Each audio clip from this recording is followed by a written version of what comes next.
사실 제가 4년 차에 근무할 때 회사에 퇴사를 얘기한 적이 있었어요.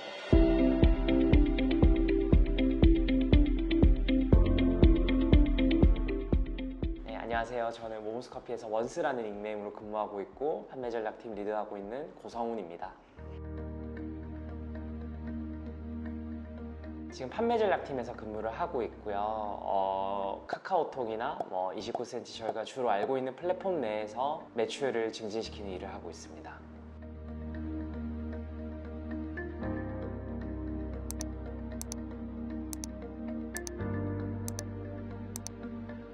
이 과정에는 사실 자의랑 타의랑 조금씩 섞여 있는데 그때 사장님이 사실 제안을 해주셨어요. 로스터로서의 전환은. 근데 로스터로서 근무를 하다 보니까 중간에 그런 생각이 들더라고요. 우리가 사실 손님 한 명 한 명한테는 매장에서 신경을 되게 많이 쓰잖아요.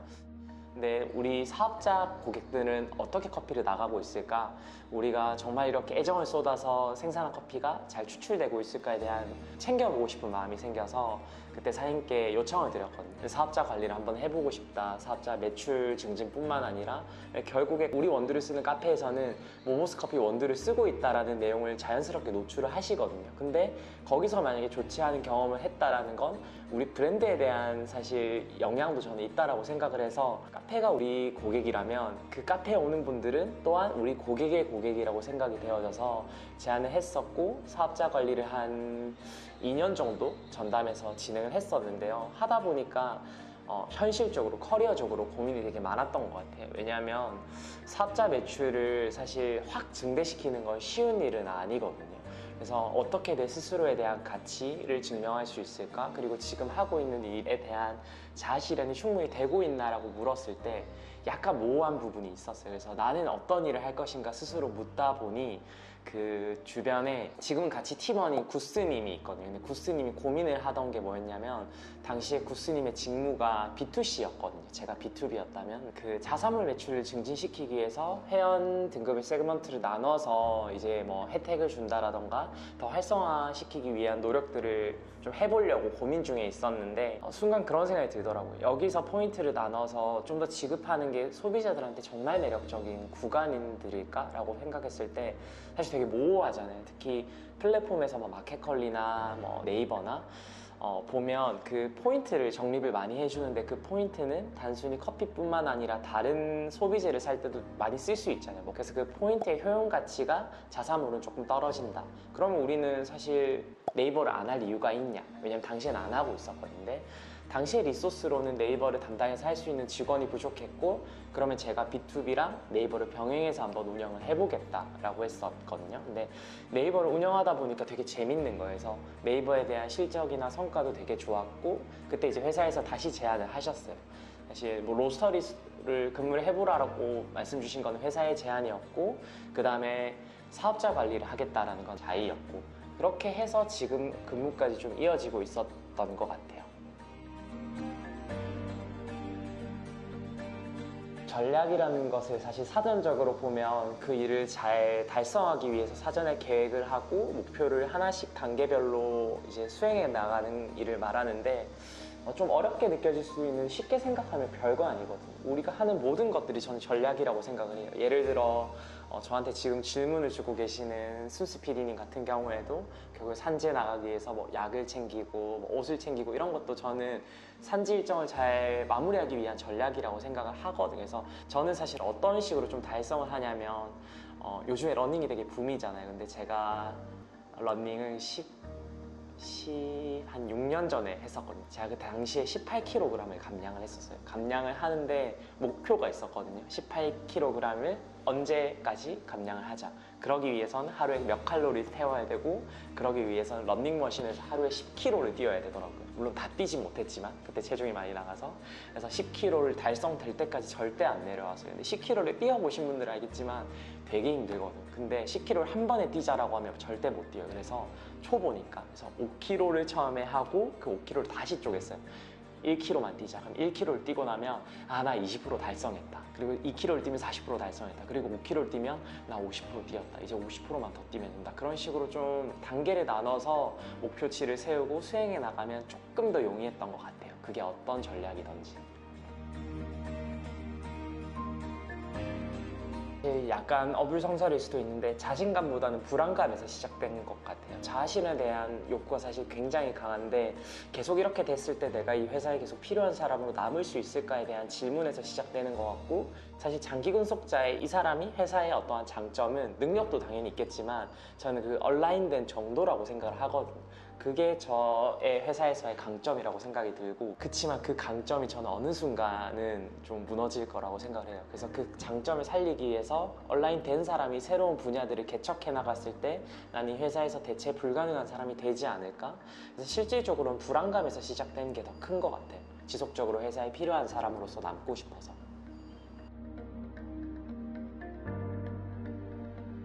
저한테 원동력이 되기는 하는데, 사실은 새로운 업무들을 해나가다 보면 그 변화에 대한 불편감을 느끼는 순간들이 사실 많아요. 저 또한 그렇게 느낄 때도 있고 다른 구성원이 느낄 때도 있고, 그러면 다른 부서를 설득해야 되는 경우들이 되게 많아요. 예를 들어 뭐 네이버를 시행한다라고 했을 때 모든 사람들이 그 운영에 대해서 긍정적으로만 생각했을까라고 봤을 때 우려를 표하는 분들도 계셨고, 뭐 리스크 관리도 당연히 했어야 됐고, 그리고 네이버를 운영하다 보면 요즘에는 이커머스를 넘어서 퀵커머스라고 하잖아요. 그 퀵커머스를 하기 위해서 풀필먼트를 도입을 해야 되거든요. 그 도입을 하려면 물류팀이랑도 협의를 해야 되고, 비용이 증대되다 보니까 경영지원실이랑도 얘기를 해야 되고, 새로운 시스템을 도입하기 위해서 임원들을 결제도 받아야 되고, 사람 간의 이런 이야기를 계속 해야 되는 과정이 되게 많아요. 그래서 그런 조율하는 게 사실 조금 어려운 것 같기는 해요. 새로운 일을 하면 저는 되게 원동력이 되어지는데, 그 원동력은 사실 공짜로 얻어지는 게 아니잖아요. 그래서 새로운 일을 하기 위해서는 그 다른 계단들을 넘어야 되는데, 그 계단들이 결국에 사람인 것 같고, 그 소통 과정을 계속 하면서 그 갭을 줄여가는 게 가장 어려운 일인 것 같아요. 왜냐면 사람마다 생각이 다 다르잖아요. 제가 2019년 2월에 입사를 했고 지금 7년 차인데요. 사실 제가 4년 차에 근무할 때 회사에 퇴사를 얘기한 적이 있었어요. 당시에 저는 로스터로 근무를 하고 있었는데, 지금은 저희가 사실 생산량이 되게 많아져서 뭐 로스터리 팀도 있고 물류팀도 있고 저희 온라인 관리하는 판매 전략팀도 있고 브랜드 기획팀도 있고 되게 부서가 많아지고 구성원도 많아졌었는데, 당시에는 로스터가 되게 많은 일들을 했었어요. 특히 생두도 제가 포장을 했고요, 원두도 제가 포장을 했고, 지게차 운전도 제가 했고, 저희가 가정에서 만두 많이 즐기는 빗땡구 있잖아요. 그것도 CJ에서 포장하는 기계랑 똑같은 기계 설비를 저희가 구매를 해서 그 기계를 통해서 원두를 자동으로 포장을 했는데, 사실 제가 자동 포장기를 사용할 일이 얼마나 있었겠어요. 처음 시도하는 일이고, 지게차 운전도 마찬가지고, 새로운 업무들을 하는 거에 대해서는 이전에 재밌었다고 하지만 원하는 일은 아니었거든요. 그래서 사실은 커피랑 조금 멀어져서 일을 하다 보니까 더 이상 커피를 하지 않아도 되겠다라는 생각이 사실은 들었어요. 입사 당시에는 그 누구보다 커피를 좋아했지만, 그래서 사장님이 산지에 계셨었고 사장님께 장문에 연락을 드렸어요. 이제 그만하고 싶다, 그만하는 게 맞는 것 같다. 그러니까 이제 사장님이 되게 담백하게 답장을 주셨어요. 그래, 들어가면 얼굴 보면서 이야기하자. 그러고 나서 제가 사실 퇴사일까지 정해졌었거든요. 퇴사일까지 정해졌었는데 사실은 제가 커피를 시작한 영향을 준 두 분이 계시는데, 한 분은 커피 템플의 사홍 대표님, 그리고 한 분은 저희 모모스 커피의 전주현 대표님인데, 바리스타 대회에 대한 열망이 되게 강했었어요. 근데 제가 19년도에 바리스타 대회를 출전한 적이 있었는데 시연이 저의 실수로 인해서 중단됐었거든요. 근데 저의 기억에 마지막 커피 대회가 중단된 시연은 아니었으면 좋겠다. 더 이상 커피를 하지 않더라도 커피 시연에 대한 기억이 처음부터 끝까지 한번 무사히 시연을 마치는 거였으면 좋겠다 해서 퇴사와 무관하게 대회를 나가보고 싶더라고요. 그래서 그게 2022년도 강릉에서 열린 브로스컵이었어요. 근데 출전을 앞두고 되게 고민이 많았었거든요. 사실 저는 퇴사를 이미 얘기를 한 상황에서 뭐 회사에 지원을 바라진 않았지만, 회사의 소속으로 대회를 출전을 해도 될까? 회사를 다니고 있는 상황이고 외부인들은 제가 퇴사가 예정된 걸 모르잖아요. 근데 무소속으로 나갔다가 저 회사는 회사 소속도 못 달고 나가네라는 이야기를 통해서 회사에 혹시 피해가 되진 않을까 해서 전주현 대표님한테 사실 여쭤봤었어요. 대표님, 사실은 제가 그만두지만 대회는 마지막으로 한번 나가고 싶다. 근데 회사에 어떠한 지원을 바라고 요청드리는 건 아니고 회사의 소속으로 나가도 될지에 대한 사실은 고민이 좀 된다라고 하니, 전주현 대표님께서 되게 감동적이었던 게 뭐냐면, 회사의 소속으로 너만 괜찮다면 나갔으면 좋겠다라고 했고, 감사하게도 모모스 커피 소속으로 대회를 출전해서 본선까지 오르고 이제 대회를 마무리하게 되었는데, 그 과정에서 회사에서 받은 도움도 되게 컸었고, 그 감사함을 통해서 퇴사에 대한 생각이 바뀌진 않았지만 그 커피와 멀어졌다는 마음도 많이 상쇄가 되어졌고, 사실 그런 과정에서 회사를 일부 좀 미워했던 것 같아요. 그런 마음들도 조금은 해소가 되어졌던 것 같아요. 퇴사 한 2주 정도 남았을 때 사실 사장님이 돌아오셨어요. 그리고 사장님이 저를 부르시더니 이야기를 하셨었거든요. 삼고초려였어요. 사장님이 3번을 설득하셨어요. 성훈아, 다시 해보는 게 어떨까라고 했을 때 사장님이 정말 감사하지만 안 하는 게 맞는 것 같다. 이제 3번 정도 반복되고 나니까 사장님께서 저한테 어떤 제안을 하셨냐면, 너가 대회가 좋다면 농장에 커스텀도 해줄 수 있겠다. 너가 원하는 모든 걸 해줄 수 있겠다. 그리고 네가 업무가 힘들다면 조정해 줄 수 있고, 네가 바라는 부분이 있으면 모든 걸 바꿔줄 수 없더라도 단계적으로 개선시켜 주겠다라고 했었는데, 사실 저는 무슨 생각이 들었냐면, 제가 뭐 거의 사장님이 유비처럼 느껴졌어요. 진짜 삼국지 삼고초려처럼 느껴졌고, 사실 그때 당시에도 물론 규모가 지금 모모스커피에 비해서는 적었지만 그때도 막 엄청 작지는 않았거든요. 왜냐하면 영도 로스터리 공장이 세워졌을 때 이렇게 큰 회사에서 내가 뭐라고 이렇게까지 제안을 할까라고 이제 좀 흔들리던 와중에 사실은 좀 걱정됐거든요. 이게 순간의 마음이진 않을까 해서 사장님한테 사장님, 제가 만약에 저도 회사에 피해를 주고 싶진 않다, 인수인계 기간이 많이 필요하다면 제가 그 새로운 구성이 오면 적응될 때까지 충분히 기다리겠다. 근데 제가 다시 다닌다고 하고 나서 혹시나 한 달 뒤에, 2달 뒤에 다시 그만둔다라고 이야기를 했을 때, 그때는 사실 제가 기다려드리기 힘들 것 같다. 그럼 회사에 더 큰 피해가 될 것 같으니 지금 저희 웃으면서 마무리하는 게 회사에 더 좋을 것 같다라고 하니까, 사장님께서 뭐라고 하셨냐면, 내가 바꿔주겠다라고 했는데 네가 한 달 뒤에, 2달 뒤에 다시 퇴사를 이야기를 하면 그건 내 잘못이다. 모든 게 내 탓이니까 그때는 아무 말 없이 너를 보내주겠다라고 했던 말에 흔들려서 알겠다라고 말하고 지금까지 근무가 이어지고 있는 것 같아요. 그래서 그 갈림길은 결국에 사실 퇴사였던 것 같은데, 제가 이 회사에 대해서 다시 생각하게 되었고, 다시 잘 이어나갈 수 있는 이 모티베이션을 주었던 사장님께 이 자리를 빌어 다시 한번 감사 인사를 전합니다. 책으로 사실 많이 습득한 부분이 없진 않거든요. 뭐 유튜브도 마찬가지고, 처음에 이제 입사했을 때 말씀하신 것처럼 바리스타 보니까 이런 부분에 대한 개념이 사실은 전혀 없었어요. 근데 모르니까 배워야 되잖아요. 근데 아무도 저한테 알려주지 않아요. 왜냐면 신설 부서기 때문에 회사 구성원들도 이 부분에 대해서 막 당연히 저보다 많이 아셨지만 막 엄청 뎁스 있게 이런 지식을 가지고 계신 분은 없었거든요. 그래서 책을 많이 보게 됐는데, 마케팅 관련된 서적이나 그런 관련 부서 일들을 되게 많이 찾아보고 유튜브를 통해서, 사실 그렇게 생각하실 수도 있거든요. 책으로 그걸 배울 수 있을까? 유튜브로 그걸 보고 배울 수 있을까? 제가 항상 많이 얘기하는 건데, 저는 드라마 스토브 리그를 되게 많이 좋아하거든요. 그래서 그 중에 남궁민이 나와서 이제 책을 읽고 있어요. 야구 단장으로 나오는데 야구에 대한 개념이 전혀 없어요. 그래서 야구를 배우기 위해서 책을 보고 있으니 직원 한 명이 와서 그렇게 얘기해요. 단장님, 저는 절대 아닌데요, 단장님이 책으로 야구를 배운다고 해서 좀 뒤에서 얘기하고 다니는 거 아세요? 단장님 원래 그렇게 남 시선을 신경을 안 쓰시는 편인가요? 라고 물어보니까 남궁민이 뭐라고 했냐면, 1년 뒤에 제가 야구에 대해서 모르는 게 더 부끄러운 일 아닌가요? 책으로라도 안 배우면 누가 저한테 알려주나요? 라는 말이 저한테 되게 좀 와닿았었거든요. 그래서 그 드라마의 그 명대사를 토대로 뭐든지 보려고 하고 경험하려고 했었어요. 물론 말씀하신 것처럼 같은 영상을 보고 같은 책을 본다고 해서 동일한 인사이트를 도출해내진 않거든요. 그래서 저의 성향도 좀 있는 것 같아요. 예를 들어 그냥 길을 지나다가 어느 곳에 임대가 붙어 있으면, 저는 그냥 어릴 때부터, 고등학생 때부터 이런 분야에 되게 관심이 많았었고, 가면 혼자 물어봐요. 여기는 월세가 얼마일까? 여기는 어떤 업종을 하면 될까? 그럼 여기는 직원을 몇 명을 써야 되고, 그리고 손익분기점은 어느 정도 돼야 될까? 그러면 마진율이 어느 정도 나올까에 대한 부분을 항상 약간 놀이처럼 하고 다녔었거든요. 그 놀이들이 지금의 저한테 좀 도움을 많이 준 것 같아요.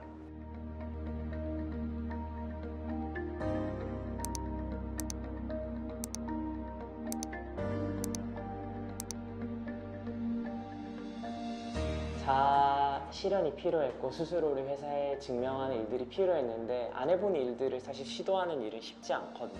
특히 대기업이라고 하면 되게 어렵잖아요. 근데 대기업도 결국에 사람이 일하는 공간이고, 처음에는 해보고 싶다라고 했던 부분도 되게 많았어요. 뭐 예를 들면 삼성전자에서 이제 정수기, 저희 모모스 커피 매장에도 설치가 되어져 있는데 브루잉키트라고 해서 정수기를 통해서 이제 핸드들이 커피를 먹을 수 있는 머신이 개발이 되어졌는데, 당시에는 삼성전자에선 어떻게 맛을 잘 구현하는 게 좋을지에 대한 부분이 어려워하셨던 것 같아요. 그래서 그거에 대한 메일로 제안서가 왔었고, 이거 내가 해보고 싶다라고 해서 그 기술 지원팀 B2B를 관리할 때부터 그 일을 이어나왔었고, 그런 경험을 하다 보면 대기업과 일을 했다라는 그런 기록도 많지만 그 대기업 사람들이 어떻게 일하는지를 경험할 수 있거든요. 아, 메일은 이렇게 쓰는 게 좋구나, 메일 음영 처리는 이렇게 하는 게 좋구나, 볼드는 이럴 때 넣은 게 좋구나, 첨부 파일을 이런 식으로 넣어야 되는구나, 그런 경험들이 쌓이면 그 다음 대기업이랑 협업하기가 되게 편해지거든요. 회사에 이런 제안이 들어왔을 때 이런 경험이 가장 많은 저한테 업무 배정이 되게 돼요. 결국 스노우볼처럼 저는 계속 똑똑해지고 저한테 계속 이런 업무들에 대한 기회들이 오는 것 같아요.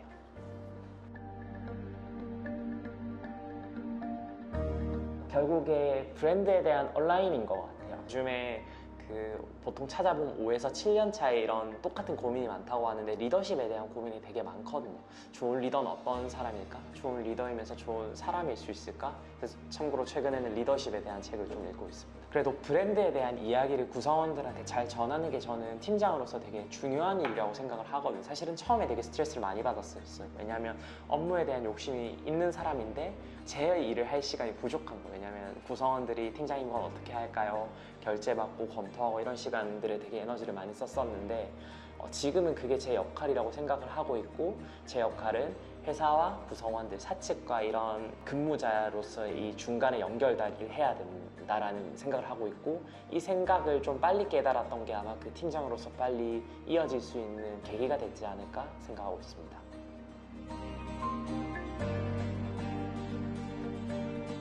저는 실력은 최고지만 항상 일을 할 때 Why를 물어보는 사람인데, 사실 이것도 이제 책을 좀 추천드리면 Start with Why라는 책이 있거든요. 그 테드에도 사실 강연이 있어서 굉장히 좋아서 한번 보시면 좋고, 한국어 배치가 다 되어져 있습니다, 자막으로.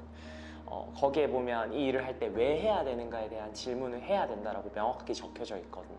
그 다음에 이제 뭐 how나 what이나 이런 것들로 이제 이어지는데, 이 일을 할 때 왜 하는지가 되게 중요하거든요. 그래서 저는 실력이 최고인 것보다 물어보는 사람이 되게 좋은 것 같아요. 그래서 물론 불편해하는 분들도 계실 거예요. 하라고 하면 되지 왜 물어보냐는데, 저희 팀은 물어보는 거에 대해서 굉장히 좋아하고, 오히려 물어보지 않으면 저는 좀 질책을 하는 편입니다. 너가 하는 일인데 왜 해야 되는지, 그 다음에 대한 프로젝트를 할 때 타임라인을 다들 많이 짜잖아요. 근데 타임라인을 짜기 전에 전 개요 작성하는 게 훨씬 우선시 돼야 된다고 생각을 하거든요. 두 번째 추천드릴 책은 그 매거진비의 조수용 발행이 있었던 일의 감각이라는 책인데, 이 책 또한 책도 되게 좋지만 그 저랑 동명이인인데 최성훈 유튜브가 있는데, 그 채널에서 조수용 발행이랑 같이 인터뷰한 내용이 나오거든요. 그래서 거기에서 조수용 발행이 이제 뭐라고 하냐면, 서울대학교 재학 당시에 이제 조수용 발행이 그때는 집이 좀 어려워서 일을 할 수밖에 없는 상황이었대요. 학업이랑 병행하면서. 그때 컨설팅은 아니지만 디자인 의뢰를 되게 많이 받았었는데 컨설턴트처럼 일을 했대요. 디자인 의뢰를 했을 때 사장님 지금 디자인이 중요한 게 아닌 것 같아요. 지금은 뭐 예를 들어 메뉴 구성을 바꾸셔야 될 것 같아요. 아니면 메뉴판을 바꾸셔야 될 것 같아요. 이런 솔루션을 제공을 했었는데, 그런 일을 회사에서 해나가다 보면 그 사람한테 디자인을 안 시킨대요. 그 사람한테 더 큰 일을 시킨대요. 의사결정.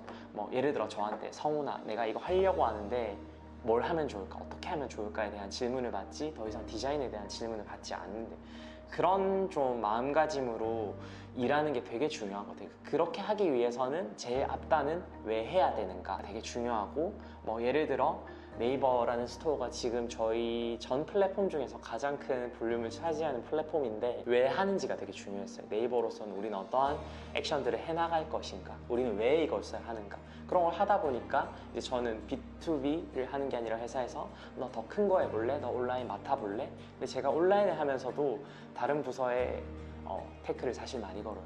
내 일로 한정짓지 않고 이 회사에 도움이 되기 위해서는 나는 어떤 일을 해야 되는가 스스로 질문하는 사람이 저는 저희 구성원으로 가장 적합하다고 생각합니다. 제가 제일 어려운 부분이랑 좀 연결되는 부분이긴 한데 저도 리더가 처음이라서 업무적으로는 좋은 리더일 수 있지만 좋은 사람인가에 대한 물음표는 늘 던지거든요. 그래서 서툰 부분도 있고 어려운 부분도 있고 그리고 분명히 저랑 맞추면서 되게 어려운 부분들이 많으실 거예요. 왜냐면 저는 되게 뾰족한 사람이거든요. 업무를 잘 하는 게 되게 중요한 사람이고 그 순간에 상처받는 순간들도 많겠지만 혹시나 그런 부분이 있으면 앞으로 저희 구성원 더 많아질 거니까 미래 구성원들한테도 이야기하면 언제든지 좀 이야기해 주시면 그 이야기를 듣고 최대한 더 좋은 리더가 되기 위해 노력하겠습니다. 현실적으로 이야기를 하면 자기 객관화가 좀 되어줘야 되는 것 같아요. 저희 회사 같은 경우에는 바리스타에서 로스터가 되기도 하고 그린빈 바이어가 되기도 하고 뭐 저희처럼 온라인 세일즈를 담당하는 판매 전략팀이 되기도 하고 뭐 B2B를 담당할 수도 있고 기획도 있고 뭐 되게 다양한 부서들이 있는데 그러면 나는 그 부서에 가기 위해서 어떠한 노력을 하고 있는가? 뭐 예를 들어 그린빈 바이어가 되고 싶다. 영어? 영어 하면서 늘면 되지 않을까? 그거는 굉장히 잘못된 생각이에요. 회사는 학교가 아니고 그에 맞는 능력이 갖춰졌을 때 어느 정도 기회가 부여되는 거지 거기 가서 배운다가 아니라 거기 가서 내가 실제 한 구성원으로서 근무할 수 있는 나의 자질은 갖춰졌는가 갖춰지지 않을 수 있어요. 그럼 갖추기 위해서 어떠한 일을 하고 있는가. 예를 들어서 저희 팀에서 일하는데 엑셀을 못 다룬다? 말이 안 되는 것 같아요.